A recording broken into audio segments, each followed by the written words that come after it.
Hello दोस्तों, भोजपुरी के trending star Khesari Lal Yadav का एक और न्यू सॉन्ग का पोस्टर रिलीज हो चुका है।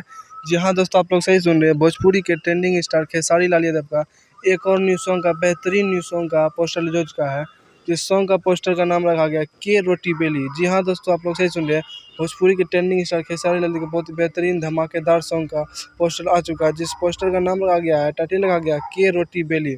इस सॉन्ग का नाम सॉन्ग में गाए हुए हमारे खेसारी लाल यादव। जी हाँ दोस्तों, आप लोग सही सुन रहे हैं। इस सॉन्ग में गाए हुए हमारे खेसारी लाल यादव। इस हिसाब से पोस्टर में एक फ़ोटो पोस्टर में दिया हुआ है। ये फ़ोटो कुछ दिन पहले बहुत ही ज़्यादा तेज़ी से वायरल हुआ था। और ये अभी इसका वीडियो सॉन्ग कल के दिन 5 जून को 11:30 पे अपलोड हो जाएगा। जी हाँ दोस्तों, आप लोग सही सुन रहे हैं। 5 जून को 11:30 AM में अपलोड होगा। जिस सॉन्ग का नाम है के रोटी बिल्ली। इसमें हमारे ट्रेंडिंग स्टार खेसारी लाल बहुत धमाकेदार लुक के साथ नज़र आए हुए हैं। जब पोस्टर इतना भयानक लग रहा है देखने में, तो आप लोग समझ सकते हैं कि उसका वीडियो सॉन्ग कितना धमाका होगा। तो जाइए आप लोग कल के दिन 11:30 AM पे और अपलोड हो जाएगा। फिर से मिलते हैं एक और नई वीडियो के साथ। तब तक के लिए बाय।